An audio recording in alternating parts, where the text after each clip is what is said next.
Hey, welcome to episode number 5 of the Tune In. My name is Ben Tyree. We have a really amazing, very special episode in store for you. First things first, please subscribe. You can click that little red button down there if you're on YouTube. I'd really appreciate you subscribing and keeping in touch. If you'd like to donate to this show to help me to keep making these, you can donate at Venmo. I'm going to put the link down here at Ben Tyree or Cash App $Ben Tyree. If you are a company or organization that wants to sponsor the Tune In, please send me a message at this email, contact@bentyree.net. Otherwise, you can get in touch at my website, bentyree.net. So we have a very special guest, and he very much reflects the whole premise and tagline of the Tune In. He's one of my heroes, one of my mentors, one of my bandmates, and one of my dearest friends, Vernon Reid. So I'm going to read his bio here from Wikipedia since he didn't send me a short bio, but I'm going to look at this and paraphrase and add some things here. So Vernon Reid is a British-born American guitarist and songwriter. Reid was the founder and primary songwriter of the rock band Living Colour. Reid was named number 66 on Rolling Stone magazine's 2003 list of the 100 greatest guitarists of all time. Critic Steve Huey writes, Reid's rampant eclecticism encompasses everything from heavy metal and punk to funk, R&B, and avant-garde jazz, and his anarchic, lightning-fast solos have become something of a hallmark as well. In addition to Living Colour, he has a solo project called Mask and a group that he co-led with DJ Logic, the Yohimbi brothers. He's produced and worked with countless amazing artists as well. Let's see, Jack Bruce, Jerry Allen, Ronald Shannon Jackson, so many. He was in a really amazing Tony Williams group tribute band called Spectrum Road with John Medeski, Sidney Blackman, Santana, and Jack Bruce. He's done so many amazing things. He's one of my favorite guitar players and artists of all time, and I'm really grateful that he's a friend and that he decided to come on. So without further ado, Vernon Reid. All right, we're rolling. Vernon, hello. Thank you for joining me. Indeed. Episode 5 of the Tune In. Welcome. What are you up to? Yeah. I know you're up working on some recording. You want to tell me a little bit about it? Yeah, I'm working on I'm part of this collective called the Freeform Funky Freaks. Yeah. It's myself, Grant Calvin Weston, and Jamaluddin Takuma. Mm-hmm. And we I think we started in 2012. We did these improvised shows, and we've been doing this thing. I've known them for a long time. Yeah. And Jamaluddin famously played in the Primetime Band. Yeah. Ornette Coleman's band, and Calvin had played with James Blood Ulmer. Yeah. And we're all connected through the whole kind of Ornette Coleman axis. I played for years with Ronald Shannon Jackson. Calvin played with James Blood Ulmer. James Blood Ulmer was in like the first version of the Primetime Band. So we have all these.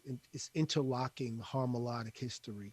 Mm-hmm. But the thing is, I've known them for years, but we never actually played together. And we wound up doing a show at the Tonic on the Lower East Side, and Calvin had called me up. He called me up and said, "Hey man, do you want to do something?" I said, "Okay, sure." We really didn't talk about what we were going to do. And what happened was that Jamaluddin showed up, like literally, like people were in the hall, and Jamaluddin just came and we just started playing. We started improvising, just playing, whatever. And then and it turned out pretty well. And then we, it was like, hey man, let's do this again. Let's do it in Philly. So I went down to Philly, and And again, the place was packed, and then Jamonte literally came in 5 minutes before the show was supposed to start. And again, we just started playing. So then at that point, I said, well, maybe this is what we're doing. Maybe this is what this is. So Yeah. we had these two, and then basically I had the guys come back, and we recorded at this studio called Phoenix out here in Shaolin, aka Staten Island, Mm-hmm. and again we just improvised. So that was like the first studio album was the third performance, and that basically established the idea. And the idea is that the only time we play is when we've never rehearsed. Like we only play when we're playing. I love And that. we really kind of maintained this thing where we kept a numbered edition of how many times we played. And when we wound up touring in Europe a couple of times, and we toured in Europe, we actually did individual sound checks. So like we sound check, but we wouldn't. The three of us wouldn't play together. We would only play when it was time to for the performance. And we did a couple of tours when people toured back in the days before, in the BC, if you will. We're gonna talk about all that too. Yeah. Yeah. So then Jamaluddin at a certain point, um Jamaluddin, so I produced the first record. The first record is called Urban Mythology. Right. And Was that oh eight, oh nine? maybe that goes back to '08, right? Is it '08 or not? Yeah, maybe it goes back further than that. I said 12, right? Shit. Yeah, it goes back a little further, right? So then Jamal produced the second studio album. We actually did it in Philly Mm-hmm. called The Bon Vivants. It's the Mm-hmm. second studio album, and it's like I don't have the number exactly, but it's one of the numbered performances. Mm-hmm. So basically the whole idea is that I produced one of the studio albums, Jamal produced the second one, and that so Calvin, it was time for Calvin to produce the third studio album. And I just kind of put it out of my mind, because we done it, for a while, and it's things go. It got the shows became a little more sporadic, what have you. But we gotten up to at least 71 completely improvised. We played together 71 times. Gotcha. I Yeah. may be off a number or two, but we played 71 S- times. And this third record, which is this record's called Hymns from the Third Galaxy. Mm-hmm. This is the third record, and it's produced by Calvin Weston. But the wrinkle of this one is that because of COVID-19 and coronavirus, we can't be together. So basically, It goes against the Calvin did formula, right? yeah. So Calvin did his drum parts, and then Jamal did his bass parts, and then I have had the bass and the drums. And it's kind of funny because it's a little different because it's not, we're not together, and I've had to listen to it because I've had to set up the DAW to record into it. Mm-hmm. But the one way to maintain this kind of integrity is that everything is one take. Like, so I'm layering a bunch of different guitars, and also have guitars controlling synthesizers and things like that. So their job is, they play, and Jamal just plugs right into the amp or board or whatever. But Mm-hmm. I, of course, I'm a pedal geek, and I've been a guitar synthesist for a really long time, and I've used those sorts of textures. So the thing is, I've done a lot of programming for it, but in order to record in a way where it's the textures are layered together, but they all happen in real time. Mm. So there's no, I don't edit the performances. In other words, like, what it's sort of a take is me playing from beginning to end, Whatever happens from beginning to end, that's it. And Right. I've avoided for the most part, unless there's a technical issue like a brand, like a weird, because we're recording with computers, Mm-hmm. sometimes there'll be some weirdness. But nothing, the performances themselves are end to end and they're one time. So the kind of embellishment that I can do is, I can, put a compressor, or, just because it's going to be mixed or whatever. So I can do some DSP to what I've done, but I'm not changing the actual, the performance is what it is, so, Hmm. and I'm pretty much am at the last piece, and I'm trying to get it all out, I'm trying to render the stems and do all of that, and do the context mix and then send it all to the engineer or Dropbox it to him. Nice. So that's one thing. I've got a solo album that I've been trying to get put things together for really a couple of years. And I was really starting to organize my sessions for that, and then COVID hit, and that That's sent everything. exciting. So, what's? Tell me about that. Um, is it going to involve vocalists or is it going to be I instrumental? think so. I think it's gonna be a mixed bag. Mm-hmm. I've been communicating with some hip hop people, some rappers. Mm-hmm. There are a couple of vocalists that I'm approaching about things. I'm about to do at least a couple of tracks with Felix Pastorius Yeah. and Yeah. and D'Antoni Parks. Nice. And D'Antoni,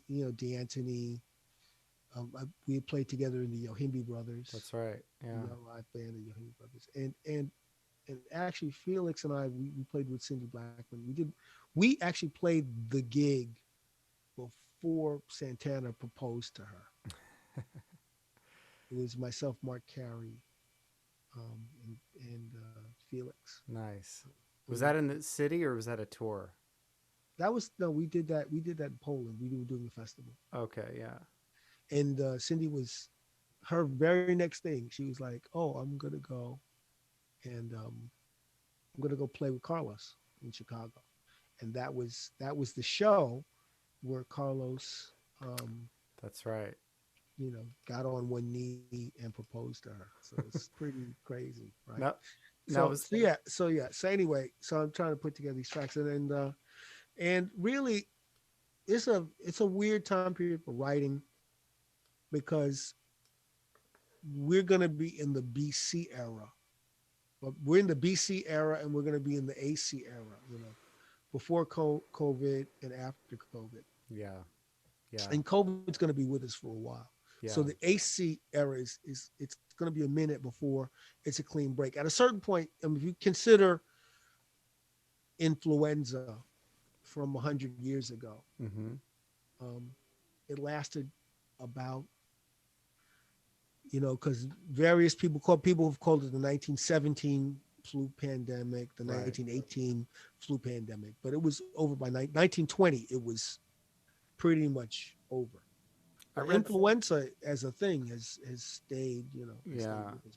But the kind of viral, kind of murderous form of influenza, so now the beginnings of the vaccines are starting to go out, and everybody really wants this to be a 1 year affair, Mm-hmm.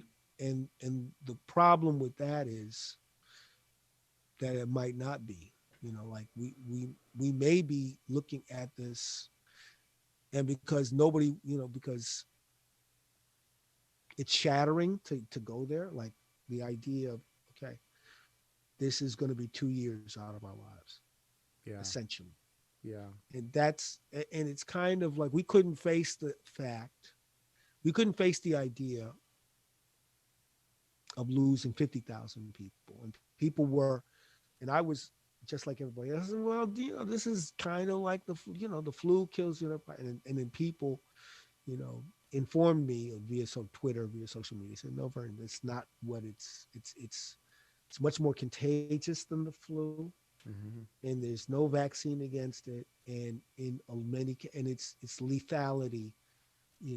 It's much more lethal than the flu. And now we've come to find the truth of that. Yet still, You we know, have a lot of folks arguing against all of those points. of course we do. Of It's course it's we do. it's Of course we insane, do, right? because we as a species, this is why the persistence of certain toxic ideas have been very slow to arrest or to change. Hmm. And because we can't face the fact that certain toxic ideas, sexism, racism, homophobia, are are are difficult to dislodge. And they're difficult to dislodge because they become part of a family lore. And Hmm. because we can't be wrong. Like basically, like take the example of before there was GPS Mm-hmm.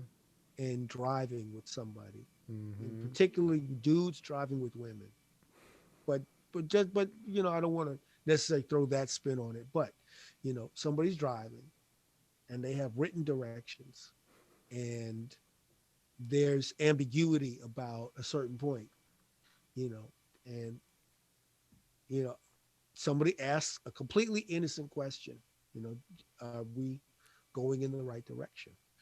And the response to that is usually, a lot of times is a very aggressive, yeah, and to the point, and that tension can get to the point where, nobody can speak in the car. Yeah. Anything that even, pertains to directions becomes a possibly An uh, affront a to one's fraud. It's fraud, manhood. becomes very fraud. And really, you think about it. You only don't think about what the issue is. Right. The issue is we're trying to get from point A to point B, Right. and either we're going the right way from point A to point B, or we're not. If we're not going the right way from point A to point B, course correction. You know, how many people have gone for miles in the wrong direction before they'll pull over to ask for directions? When they pull over to ask for directions, they're angrily asking for directions.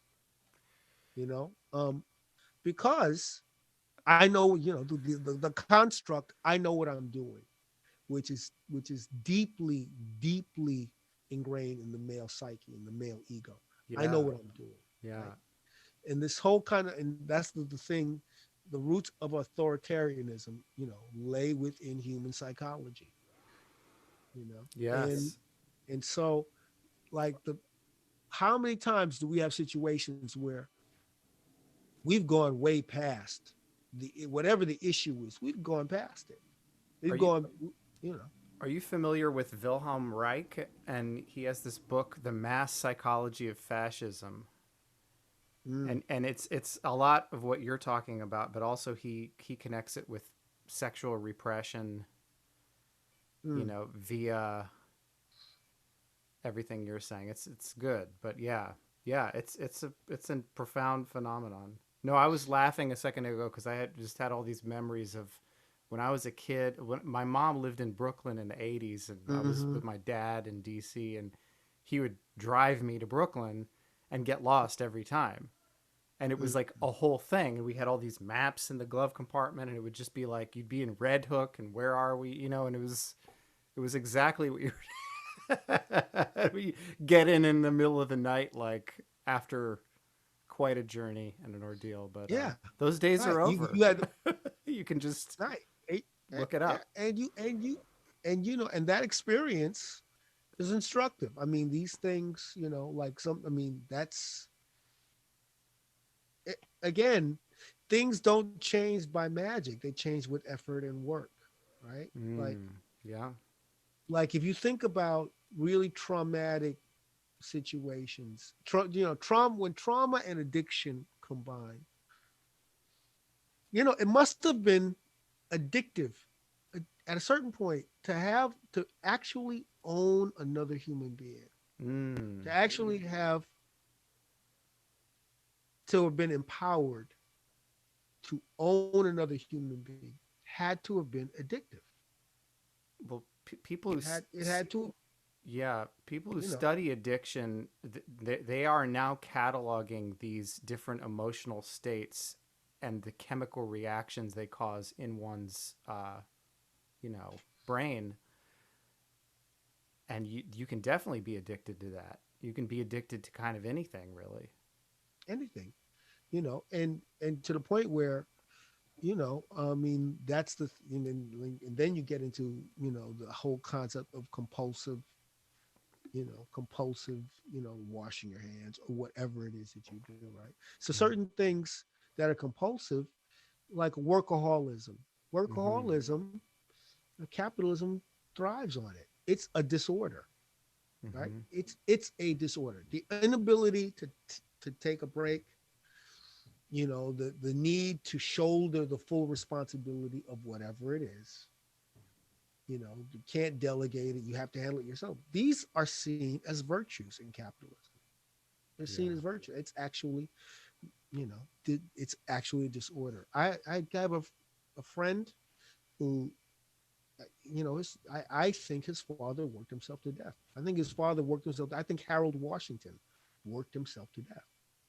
Mm. And, you know, the first black mayor of Chicago, like he, you know, it was all on his shoulders. You know, he had fierce opposition, and you know, and I believe it ended in a heart attack. So, Mm. you know, but it's interesting to think about. Like now we're up against this situation that we're in. I mean, so many buttons and levers, so many buttons are being pushed, so many levers are being thrown. You know, and certain niceties have fallen by the wayside. You know, because you know certain things are seen as literally as existential. Yeah. So one of the things that's baffled me, and you know, I only got this insight when I was in a situation talking about Star Wars on Twitter, and I was talking about Mm-hmm. James Earl Jones's voice, and I was mentioning the fact that without James Earl Jones's voice, there would have been no black presence in Star Wars, and I really meant that. I meant this from the Wow. standpoint of someone who I saw the original film with my friend Rich, with the painter Richard Abro. We saw that film in 70 millimeter in 1977. Wow. So when I said this about James Earl Jones, Landau Calrissian was cast in the next film. There Right. were complaints about the fact that there was no black presence, except for the irony of James Earl Jones's voice. Right. Now, people responded to me immediately, and it was like, "Well, what about Landau Calrissian?" And I was like, and and and I kept respond, and we had a fundamental disconnect Yeah. because I was responding to people who Landau Calrissian was already part of the story for them. So Right. they grew up with Landau Calrissian. They didn't know Right. what I was talking. They literally didn't know what I was talking about Right. because sequentially for them, Star Wars exists like those three middle films are they sat and binged them when they were little. They saw the three films. Right. They weren't separate events to them. They Right. were one Right. thing. And so people were like, duh, Landau Calrissian, like I'm a dummy. And I'm like, oh, you can't conceive of what I'm talking about. Yeah. You literally can't conceive of it. Yeah. And the fact that it can't be conceived, there's no way I can't if something's inconceivable, think about that. I can explain it till I'm blue. It's literally inconceivable. Like the idea that there were only three channels and TV was in black and white. Right. It's not, like you can pretend, you can enter into a costume drama, right? Yeah. And you can pretend, but the it's you can't you literally cannot imagine you can't like the Twilight Zone helped to raise me, right? Mm-hmm. Like part of my worldview about what the world is capable of was framed by Rod Serling. Yeah. A little bit of it was framed by Rod Serling. And the effect, like, this was one of the most terrifying show on television, and I was compelled to watch something that scared the shit out of me. Mm. That's crazy. I when I would hear, and that that little guitar figure is like a Pavlov's, like that. The When sound you of first that hear guitar, that for the first time, and forget there's about a it. cold through. If you are a true Twilight Zone fan, I will tell you, there's a cold thrill that goes down your spine Mm-hmm. every time I hear that before the brass comes in. Mm-hmm.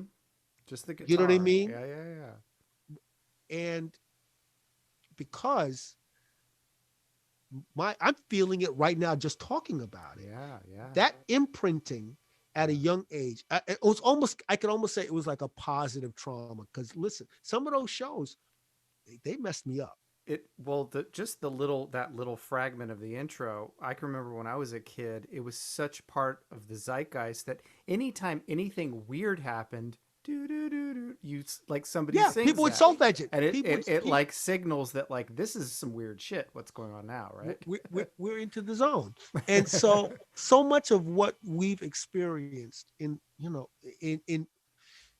there's a kind of meta narrative about our the randomness of the universe, whatever the hell this is that we're going through, and our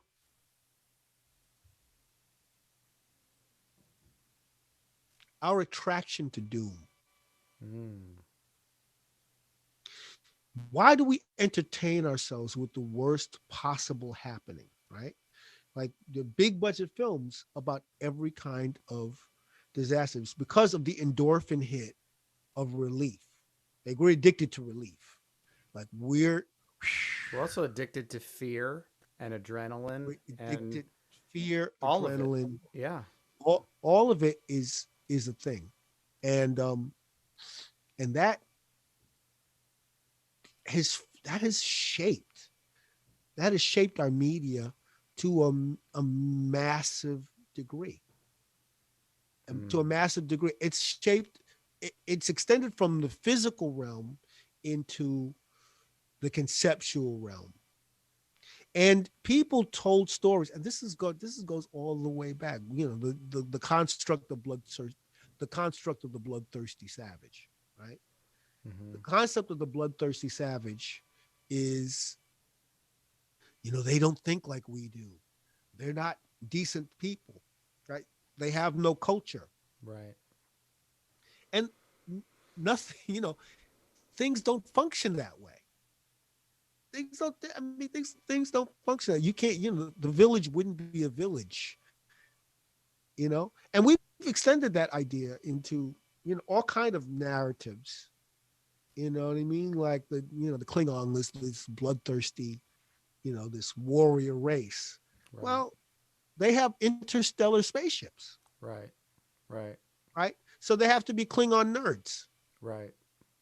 They have to have a form of mathematics. Like everybody can't be running around, you know what I mean, chopping off heads. Somebody had to do the calculations. Right. There has to be a Klingon Magellan.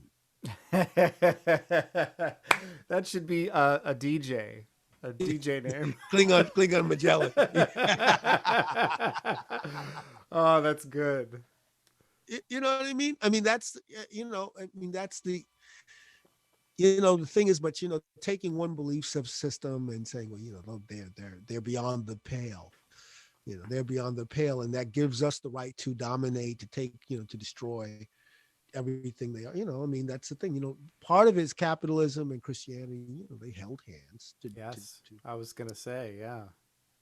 I was gonna say to do what they. how many of these concepts do you think comes out of the Bible? And it's the whole doom and gloom thing. I can remember arguing with people about the rapture. Like, well, why opt into that worldview? Like, what good is that? Yeah, well, I mean, it shapes, I mean, it gives people something ephemeral to hold on to. Mm-hmm. Right? Like, like, like people go to massive buildings filled with other people to propound the reality of what they believe. And the reality of what they believe in. And at a certain level, the argument that science is, there are, it's funny because science has not covered itself in glory too. Science has made a lot of mistakes. Absolutely, And, yeah. the people, the people that,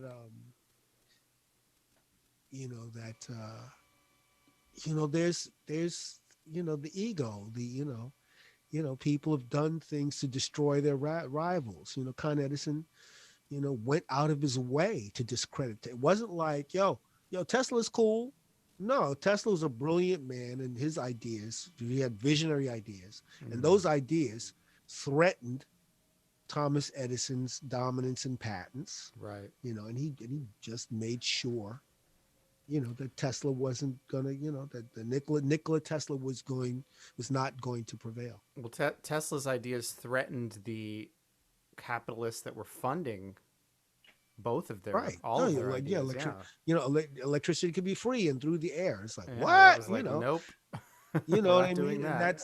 And that's the, I mean, this is the terrible, we don't, I mean, so much of what we have, we talk about the natural world. We don't, I mean, there almost no, we have like the forests that we have are nothing like the forests in 1776. Mm-hmm. Literally, there was no, like if you spent any time in Atlanta, the Japanese vine kudzu. Mm-hmm. Kudzu is, kudzu literally, it was a decorative vine that wound up taking over large swaths of the South. I mean, it's here. I have a neighbor Oh yeah, with kudzu. some in his backyard in the neighborhood. Yeah, yeah. And it's a beautiful. I mean, it's beautiful until it became a pest. Until it, we almost don't have any. We had natural vining plants. We don't know what they even look like because they were choked out by kudzu. Yeah. I mean, this, the idea of bringing this is, unintended consequences is a lot of what our experiences is unintended consequences. So there are going to be a lot of unintended consequences. And that's the thing that's very curious is there's an unintended consequence and we don't know what the direction. It's not gonna. It's suddenly it'll become apparent. Just snap! Right. We didn't see that coming. Yeah. And it's not always. But it's negative. not all gloom. Exactly. It's not all gloom. Yeah, and maybe the unintended consequence could be dope. It could be a great unintended consequence. Yeah. It could be cool. But we're not. But we like. We don't hold on to pleasant things. We don't hold on to like a beautiful sunrise or sunset. We don't let that inform our day. We let the storm. Let the rain inform our experience. We kind of, and that's the thing to. You know what I mean? It's like it's crazy. Like writing songs about like there isn't a tune yet to just to encapsulate the grief. Seriously, like it's amazing to me that we're gonna cross the 500,000. We've crossed the 300,000 threshold. Yeah. Which means with the rollout of the vaccine and counting, giving, taking into account people that are going to refuse to take it, and taking into account that the situation with elders in elder facilities, taking into account like the incredible mismanagement of of dealing with the pandemic, we're gonna cross the 500,000 threshold. Like we're gonna cross a 500,000 people, Mm. and we don't have the language. We don't have the language to talk about the 50,000 we lost. So there's like so what do we do with grief that can't be expressed? Mm. Especially, what do we do with grief that can't be expressed, that we don't have the tools, or we in a society abjures us from expressing, at least half of us from expressing what we feel. We're just going to turn that into rage. We're turn it into Mm. rage. Because because sadness, it's amazing how we react. We, Americans, because we put in the pursuit of happiness. The pursuit of happiness is in the Constitution. So that's kind of like, so sadness is practically illegal. Mm. It's It's in. practically unpatriotic. It's practically unpatriotic to be sad. Mm. Or to show any kind of sign of weakness, right? Or what would be considered But weakness, right? characterizing sadness as weakness, right? Right, Like exactly. thinking of it. Or vulnerability is weakness, or the ability to cry, or to feel things other than just rage, or you know, yeah, these are some heavy things. Yeah, it's like we it's like the next person. So we recently had a situation where a potential shooter was at St. John the Divine, Right, that's right. and he shot in the air. He shot the suspect, shot in the air, and demanded the police to kill him. You know, which they did. Now, the thing about it is, you could pass it off as suicide by cop, Mm-hmm. right? But he had like gasoline. He had all this stuff. You know what I mean? He had really a bunch of stuff to carry out this attack. And I'm thinking maybe this person was fully prepared to carry out the attack. He was going to shoot up St. John the Divine. And at a certain point, it's conceivable that this person had a real struggle, Yeah. had a real struggle with his rage, and who knows what he went through. And at at the last minute before he killed someone else, he shot into the air instead of he had worked himself up. He was going to shoot people. Instead, he shot into the air. Mm.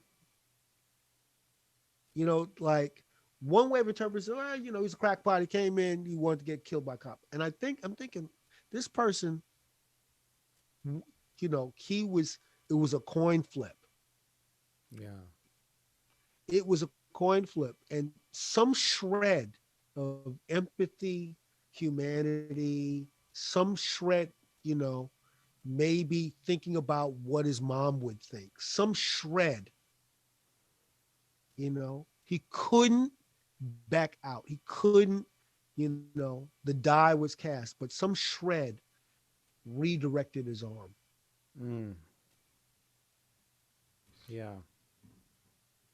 And thinking about somebody struggling with demons, with the, in the last possible second, this person became somewhat heroic by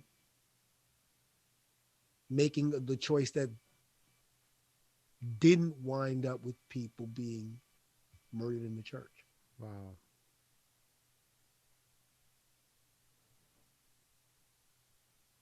Yeah.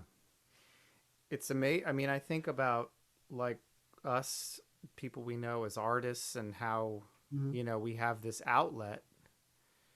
Um, but yet, there's still people have outlets and still engage in things like that.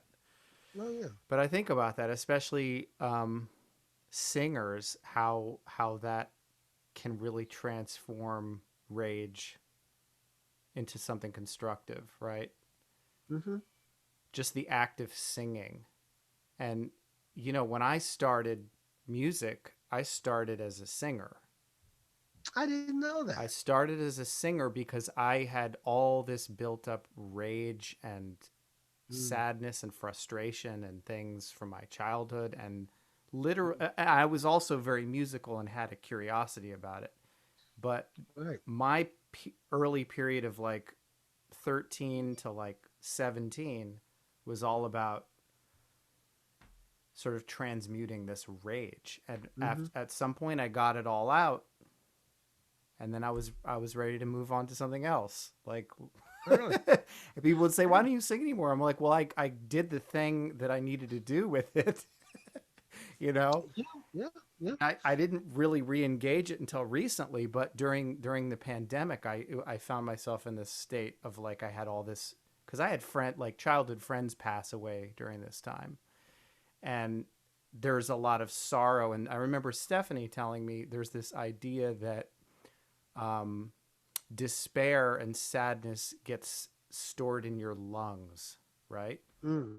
So singing and that deep sobbing really helps release that. And doing all of those things, it was like, I all of a sudden found this outlet for those feelings, right? And I'm grateful that I had that awareness, or the wherewithal to engage in that way, because a lot of people don't. They don't A have lot of any people don't. outlet, or they don't think they have an outlet. Mm. And, it's kind of weird because talent and there's a weird thing with that because it can be an outlet. It can be a great outlet. It can be very cathartic. Mm-hmm. It's a constant process. Mm-hmm. You can like songs are artifacts of personal journeys, and the goal, the thing is a constant. That's the thing. The story is a constant. Our story is a constant story with many chapters. There's beginning, there's middle, there's an end. And there are all these different things. You go left, go right, go straight ahead, and all the various things in between. They're talented people, very talented people, who are no less tormented. They're people who are talented and don't that and that are almost unconnected emotionally. There are Mm. people that execute at a super high level, Mm-hmm. and it's weird because you're incredibly moved by what they've done, Right. but they're kind of like, I mean, there's a power, there's a manipulative power of music and singing Mm-hmm. that given it given the context of a certain kind of psychopathy can be extremely dangerous. Mm. Extremely dangerous. Because the damaged person can also be very attractive. A very attractive person that sings beautifully attracts people. And Yeah. if you're the kind of personality that needs a certain lack filled in your life, that can be a that can be that can be bad for the people. They get sucked into an orbit. Right. That can there's so many people that sing real pretty, but that is we're very fortunate because we have a lot of very kind of soul searching, thoughtful, life affirming people around us. Yeah. We have really our crowd, our extended crowd of people Mm-hmm. are really extraordinary as a group of people. Yeah. Yeah. And and the fact that that group of people is talented is fantastic. But we really have to appreciate the fact that that same group of people, they could be the worst.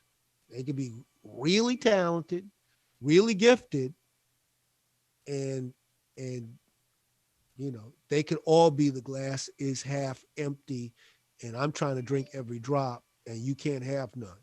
Mm. Like that is a reality of talented people. Mm. Talent is amoral. Mm. Like love is conflated. Like love is beautiful. Love can be beautiful. I mean, love is beautiful and love is essential, but love is also amoral.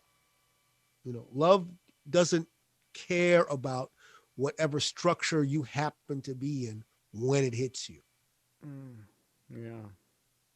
You know, um, love has transcended all kinds of things, but at the same time, it can transcend certain things, but it can't fix other things, and that is part of the. That's why some love stories are tragic. You know, Yeah. but all that to say,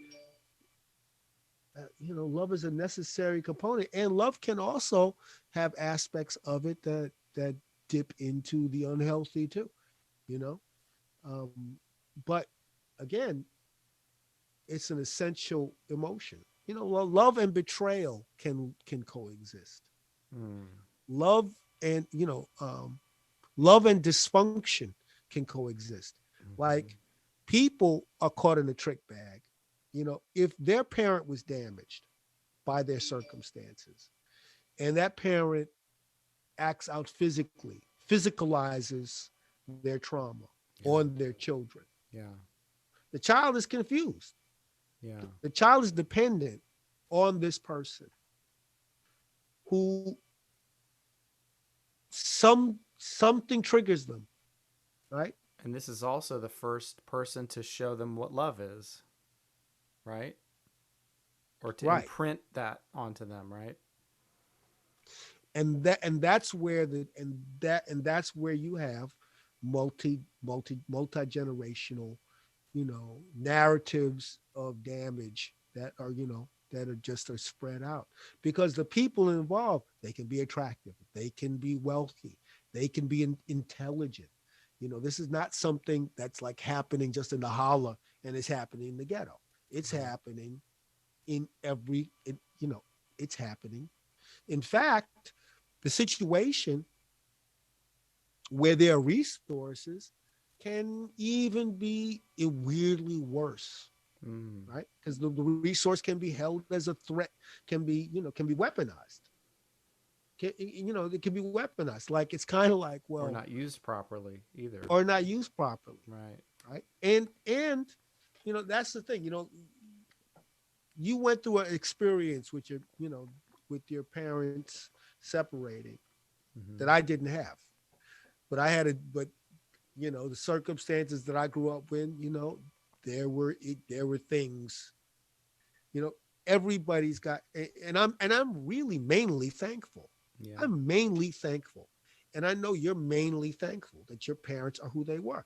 And Mm-hmm. being mainly thankful and loving them to pieces does not change the fact Right. the things that you went through were valid. The trauma, Yeah. that's valid. Yeah.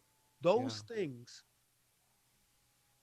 and that's where we get.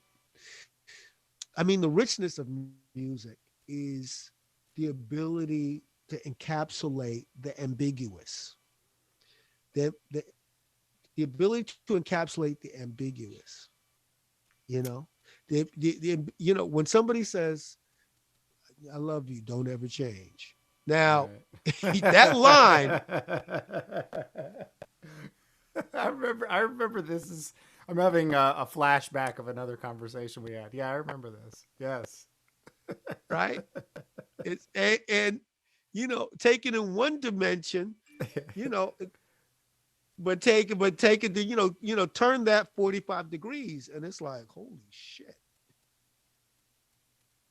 That's the thing.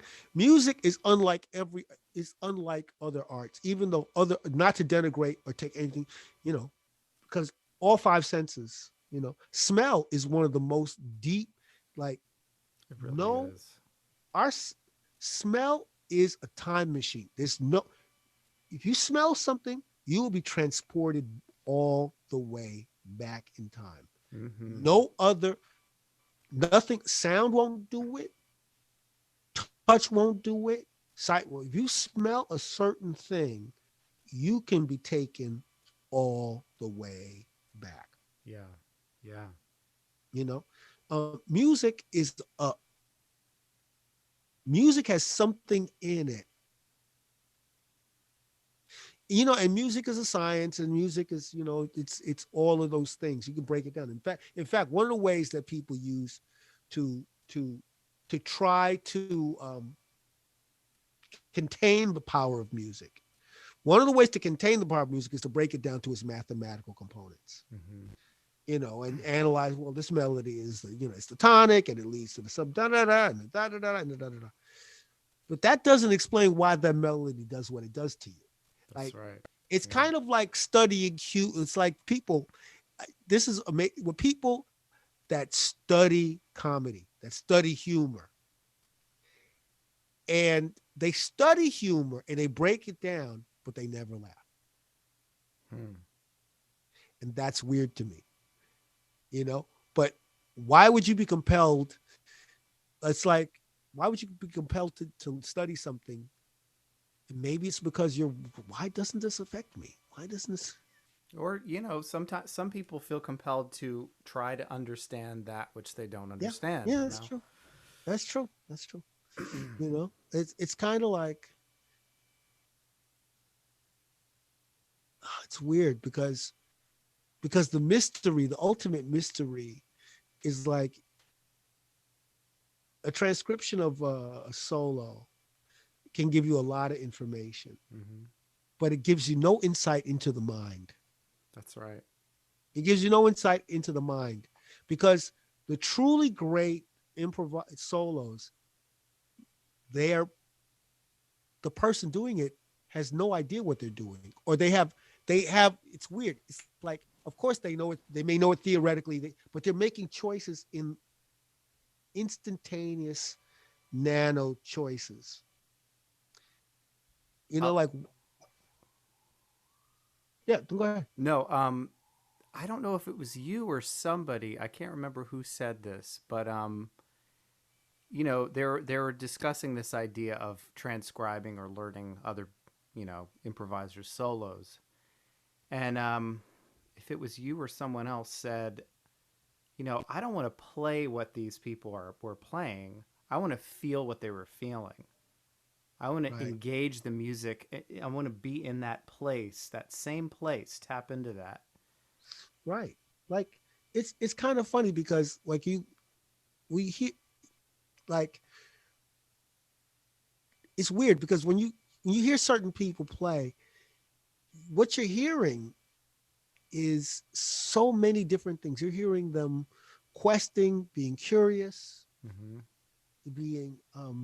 being imaginative, working out problems. Oh shit, how do I get out of it? You know what I mean? Like, but it's kind of fascinating because you could turn around and put your fingers in the exact same spots, but Right. it's simulacra. It's a simulacrum. Right. Right.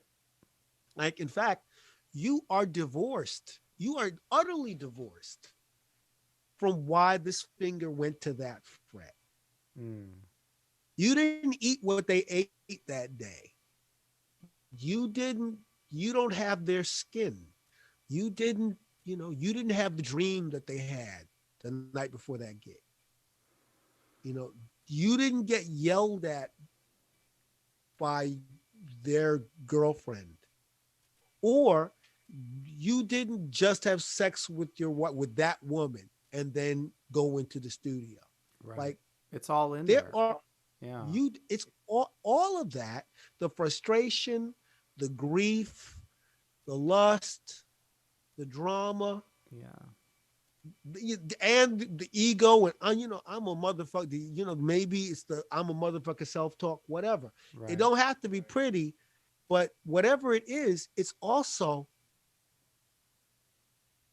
it's them, but it's not them. It's another thing happening. It's another thing happening, which is weird because it's clearly them doing it, right? But music is a I believe this idea of being channel for I don't know what, you know? Like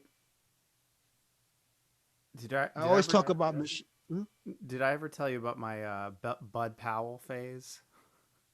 No, you were a Bud Powell guy? Oh, big time. So studying him kind of changed me in a way that I was not expecting.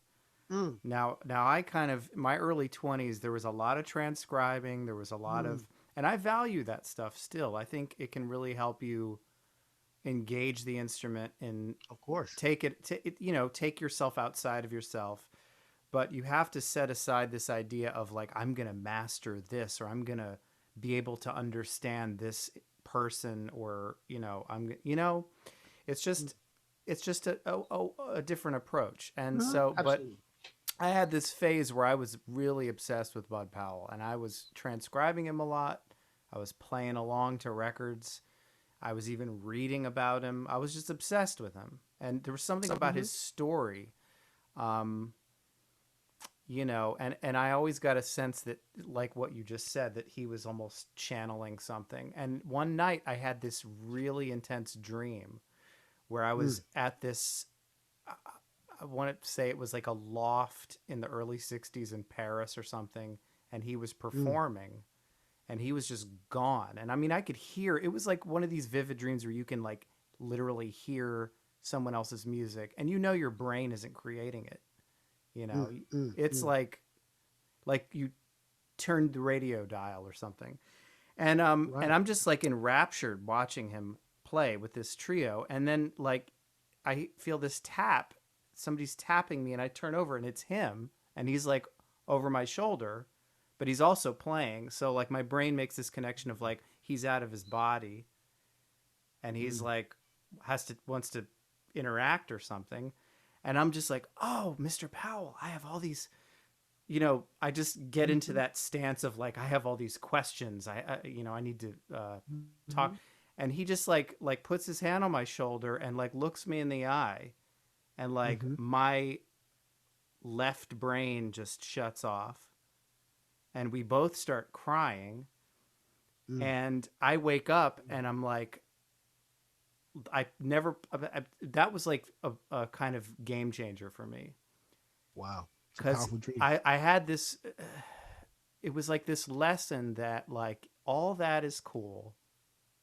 If you want to look at this in a left brain, right brain way, right? The Hmm. analysis, the trying to acquire knowledge is great, Yes, but absolutely. in the actual act, you have to shut that off and you have to just move. And so from then on, I engaged improvisation completely different. It became more about moving than Hmm. thinking. Hmm. Like I would move, study of course, practice, but like Yeah. when you're in the moment, you just go, Yeah. Yeah. and try to plug into that thing. It's a funny thing because there's weird part of the issue we have is that we have so many clever brains and so many people making judgments about what people are doing. Hmm. It's like, and it's a weird thing, and so many stories are the same story with wrinkles, and if anything, the stories that really engage us are very clever at hiding, at burying the narrative, like the archetypical narrative that is being presented. Mm-hmm. You know what I mean? So the archetypical narrative is being but you're engaged with a story about other people doing other things, and it's not Frankenstein. It's not the modern Prometheus, but but then it's only upon reflection that you realize, oh snap, that you know what I mean, that this person influencing that person. Well, this person was Victor Frankenstein, and this other person was the monster, and and the villagers with torches, they weren't the villagers, but they were a social group reacting to something, and then it occurs to you later on that these are the things that are happening if a story's certain kind of story is well done. You know, playing I think about Machine Gun. When I think about Machine Gun and I think about Jimi Hendrix, I think about the fact that you know, he was he was like the Beatles and like the Stones and like Clapton or whoever. They were young people who created the times that they were reflecting. Mm-hmm. Like they actually were making the thing happen, but they were reacting to the things that were happening. And it was a kind of, just continual Self-realizing feedback. sort. Yeah, yeah. Yeah, absolutely. And so when, Hendrix was considered a hippie avatar, but he was very ambivalent about the hippies. Mm-hmm. I mean, basically, if six was nine, he said, if all the hippies cut off all their hair, I don't care. Mm-hmm.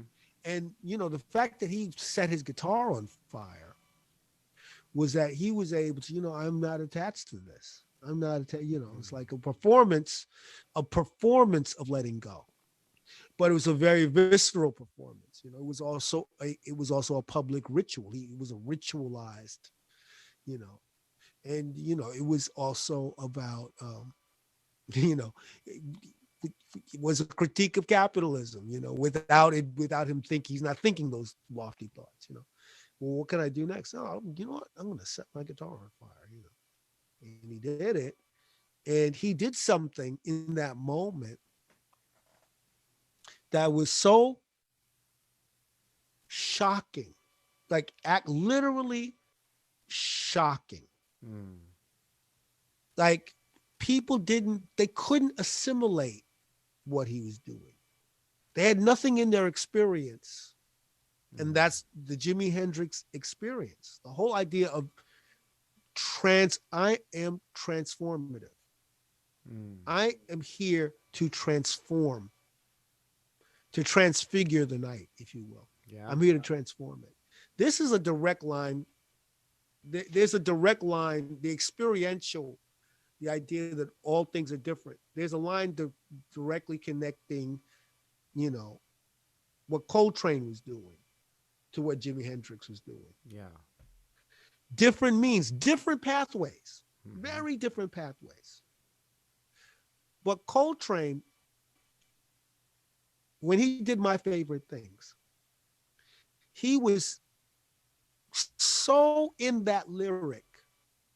He was so into, like he's listening, you know, um, I mean, to this musical in Julie Andrews, right? He's listening to this and he's extrapolating, when the dog barks, when the bee stings, when I'm feeling, I simply remember my favorite things and then I don't feel so bad. Now, that's Tin Pan Alley type of stuff, but Yeah. Yeah. but that is deeply profound for a John Coltrane to check these lyrics, you know what I mean?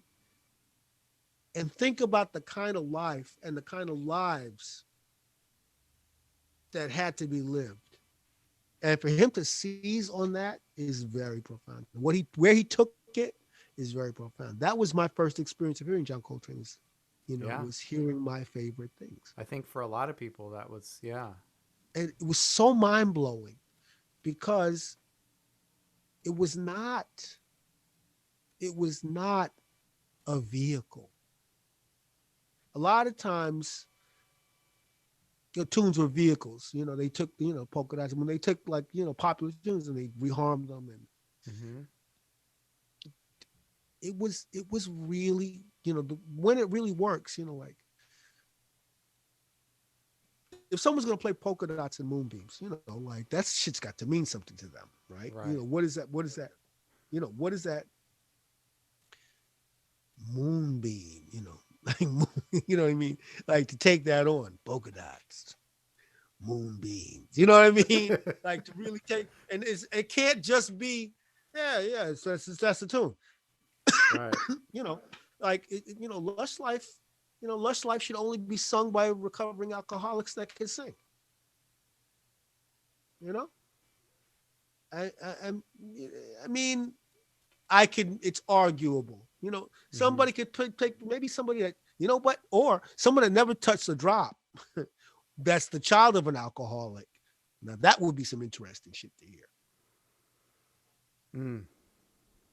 You know, like there's some kind of connection, and some people say you don't need it, man. Just blow. Just play, right? And yeah, and that works, and that can Mm-hmm. be great. But there's another thing happening. Yeah. There's something else happening in that second set version of Machine Gun. Mm. It's the Holy Ghost. That And that's the shit. one. Is that the one that It's came the out on the? second. There's two. He played Machine Gun in the earlier show, and the other version of Machine Gun is really interesting. Well, the It's one it's you it's just said is it the one that came out on the original Band of Gypsies record? that's the Band second set. Yeah. That's the one that came out on the original Band of Gypsies. I Right. mean, I mean, this, it's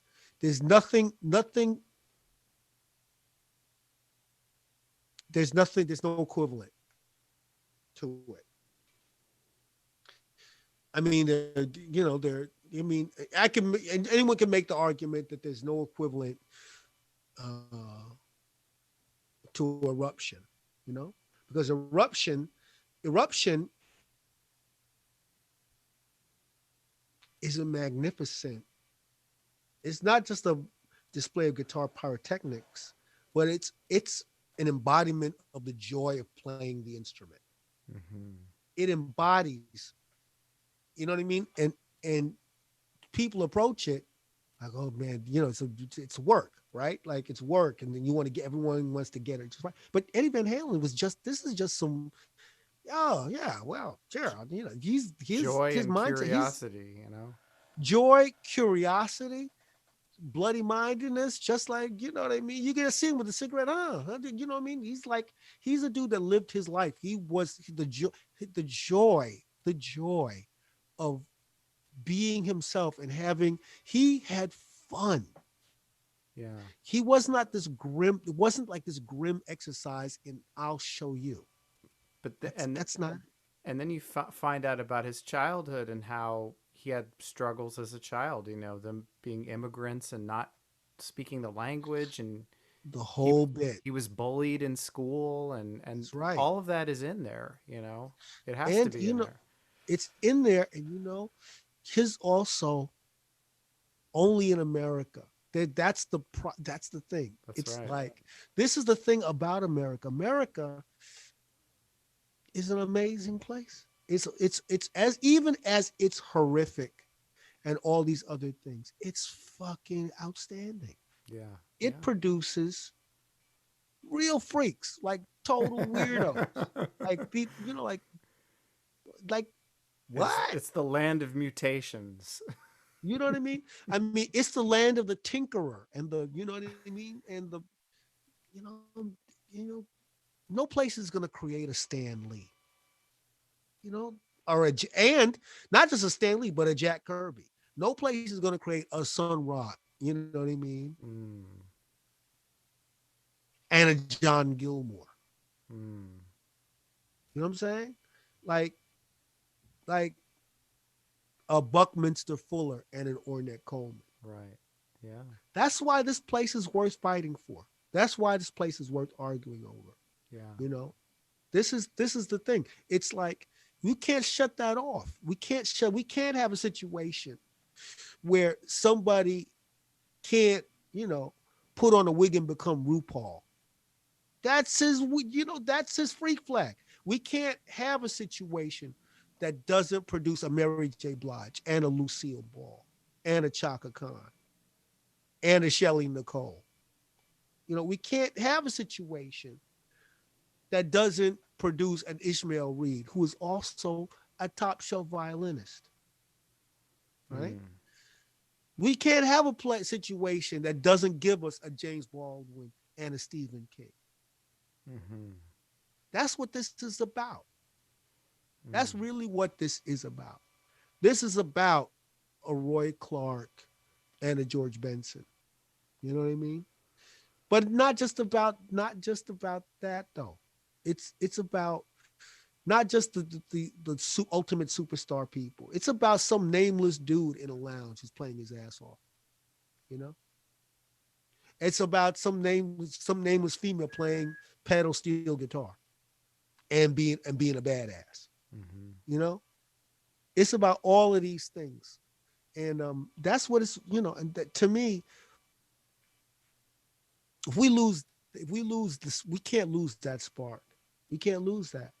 We can't lose that. And like I was very moved. I was very moved this week because I didn't know that breakdancing was going to be added to the Olympics. I Yeah. heard that. Yeah. Yeah. I agree. Now that was very moving to me because as a person that watched Soul Train, you know what I mean, and locking and popping, but there's another part of it, and my lovely wife Gabri Krista, she pointed this out to me. She said, that's great, but breakdancing is an art. It's being recognized as a sport, as a competitive sport. Mm. But breakdancing is an art.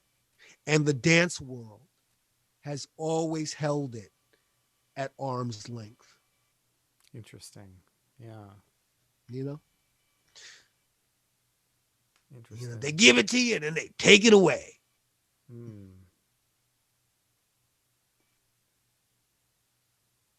I mean, but couldn't one look at all sports and you know? There's art to it. Yeah, Yeah. yeah, there is. Yeah, it can be. But, you know, the academy, the whole like, and then again, there's a conversation about like legitimacy and how much do we value that and all of those things, right? Like Mm-hmm.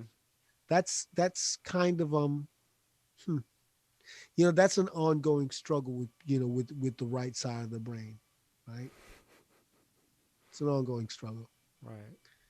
You know what I'm saying? So, I mean,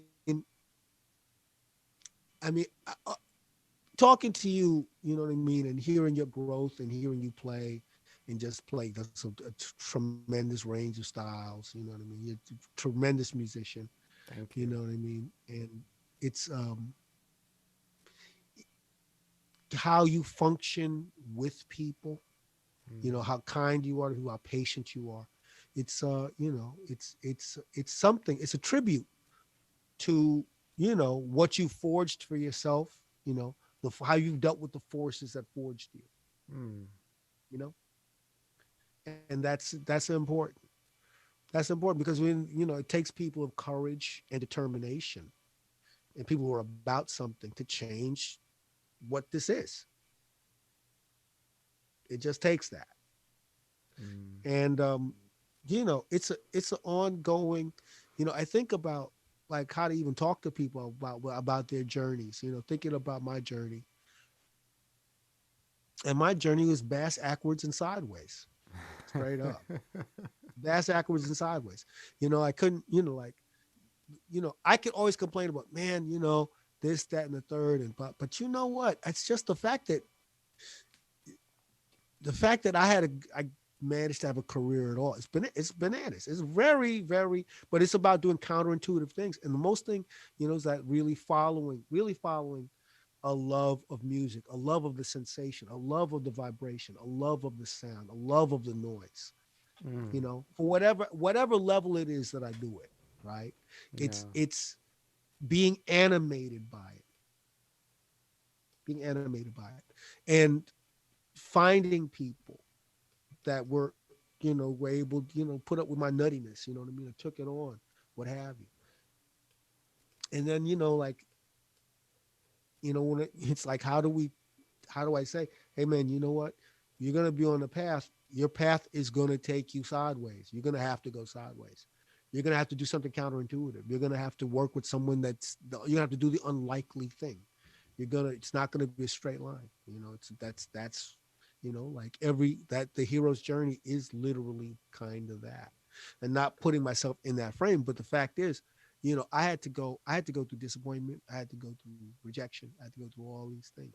I had to go be 3 and told you can't play. I mean, all of it, right? I had to go through all of it. And I'm still going through all of it on a level. But, but also the encouragement, also being told, you know what, just hang on for one more day. Being told to hang on for one more day by someone that, that I respect, that's kept, to be kept to, it's not just about how you got put down, it's how you got lifted up, how we got lifted up, how I got lifted up. And I'm grateful for it. I'm just grateful for that, Can I read something to you real quick? Sure.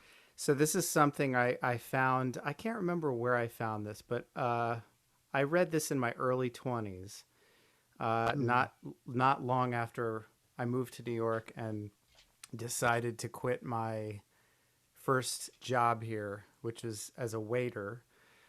And I printed this out and I put this in my little music studio setup, and I would look at this almost every day. And it really helped get me through a lot of challenges and struggles. So it's a quote. It's a paragraph. I'll read it to you. The fact is, it's like the best metaphor is a sports team. The team is doing really well. They're having a championship season. Then the next year, they're not even in the playoffs, but the whole reality is that you get back on the court or you stop. One has to be really careful not to get attached to anything other than being a musician. The celebrity, all that. There's nothing to gain. There's nothing there. The problem is, what's so sad is people who are not there or famous or known, they're desperate to be known, which is, you have to ask yourself, what is that about? If you're looking for recognition, why? Why do you feel some sort of negation within yourself? Why do you need recognition? It's one of those things that you just figure out over time. It's like, it's good when your medium picks you, like a guitar with a DJ. You hear it and you know that's what gets you off, so you go with it. Your life gravitates toward it, and it has nothing to do with whether you're good or not. It's fascinating, people stumbling through the dark with their hands stretched out, blindfolded. Those are the people that oftentimes change the world because they fall over something and then they say, oh, what's that? The people that set out to create the biggest and the best seldom do anything. And it's wrong, to think like you have to be appreciated in your lifetime. Some of the most expressive paintings in the world were made by men that died penniless. There's so much stuff that happens in this world that is amazing. All this stuff. Look at all these mountains. They exist. They're beautiful. They don't need recognition to be beautiful. And that gets me choked up reading that because that was you. You said that. And I had that pinned in my studio for years, even before we met. And I was like, it kind of kept me going. Dude, that chokes me up too, man. Because it's like, I think about, it's so funny. Because I believe I believe that. And I'm thinking of myself saying that, and I was at that point, I was being interviewed about something and talking about it. And I was just very cognizant of the fact that, like when I think about the people that are left behind, I think about Arthur Rames, like, all the time. The dude was the greatest cat I ever heard. He's the greatest dude, and a handful of people, literally now, there are a handful of people that heard him. It's myself, Melvin Gibbs, Richie Admiral, a few other people, Stanley Jordan, New Arthur, Yeah. But and the fact that that he passed out of this world. He passed out of this world he passed out of this world right when Living Color got signed and all this stuff, And I think like it wasn't just about Carlos. Carlos was big for me. You know, like like his example. What he did with his music. But I think about like the guitarist that Sonny Sharrock, who also Carlos loves Sonny Sharrock.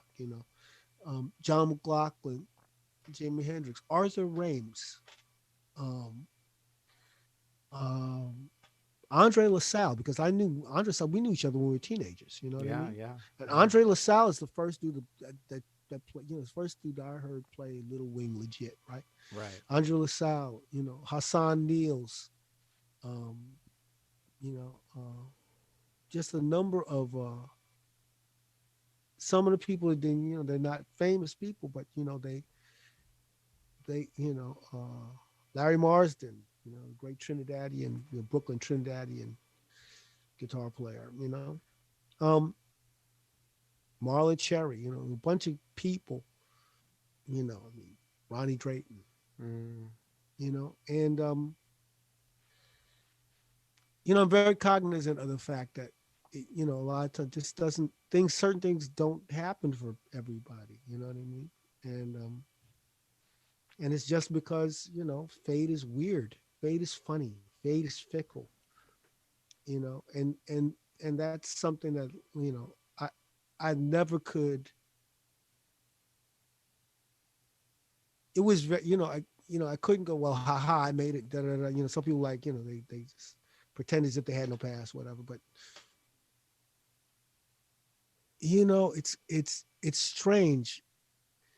It's so important to engage with the work if you can, and for an artist to do the thing that they got to do. And I can't guarantee riches. I can't guarantee you're gonna be. That's. yeah. But your work, if it's true, resonates, and your things, if they're true, they resonate. Hmm. And I really hope for people to do whatever to get what they want out of it. I really wish people well. Um, and and who knows? I could have quit. I mean, the thing that's so weird about it is like the only difference for me is like at a certain point, I was done. I was done a couple of times. I was done. I Yeah. was like, I gotta go back to school. And then some voice said, you know what, man, hang in there. Yeah. I got a one hang in there. And hanging in there. One time, man, I was so destroyed after a CBGB's gig. I done a CBGB's gig, and it was so bad. Everything went sideways, and Hmm. everybody had left. I was alone. I was the last person to leave, and I cried. I was crying in the CBG. I just was like, I was overcome with, I have fucked this all up. I have fucked everything up. Yeah. And I was walking out. I dried my tears. I was walking out, and Hilly was there. Hilly said, "Hey, that was a pretty good gig." And I was like, "What the? You know what I mean?" But that kept me going. That kept me Mm, going. yeah. He could have said nothing, right? Yeah. And I was just leaving. I wasn't fishing for. I just wanted to get out of this damn room. And he extended himself. He probably And sensed sometimes you when a needed work, that at the time. I Yeah. needed it. Yeah. I needed it. I needed it. And you know, um, sometimes we're not available. I remember one time, man, I was so mad. I was mad at something else, and I snapped at a fan in Italy. And I've always wanted to apologize for it. It was not this person's fault. Yeah. It You know, happens. It it happens. happens, man. So this is the thing. It's about grace, and it's about it's about extending grace to yourself, extending compassion to yourself. It's about applying yourself. It's about you got to do what you got to do. You got to go through what you got to go through. You're going through it, Yeah. right? But if you can see your way through, to face the blank page, to pick up the guitar, even if it's been under the bed for days, right? Right. You know, a lot of times, man, your breakthrough is the next time you play. It's like you're shedding some shit and you can't get it. You can't get it. Right. And then you get sick of it and you put it down. And then you pick it up and suddenly you're doing it. Hmm. Suddenly it's, oh, you know what I mean? That's why you gotta do the work, whether it feels good or you feel like, Yeah. a lot of the times I'm practicing and I'm like, this is not happening. But I know enough that, just do it. Put your time in. Just do it. Yeah. Because That's the thing. tomorrow you may be flying or the next gig you want to get airborne. So you got to keep Yeah. keep Yeah. going. Well, also, it's weird because, the other thing too is shedding. You have to be, it's almost a mindset of detachment in the sense of, your curiosity about the thing and the music, the sound has got to be the thing. Like shedding out of anxiety. Like, I got to get my shit, I got to, I don't have my shit, right? You can over practice. You can overdo it and then have nothing, Right. right? And then have no, and then and just have no place to go and nowhere. And there's just a balance to be struck. If also knowing your rhythm. If your rhythm is to do it in the morning, do it in the morning. That's something that, like maybe a rhythm is the afternoon. Maybe, because there's like a rhythm to when you can do cognitive work, creative work, um, archival work. There's a rhythms to your day.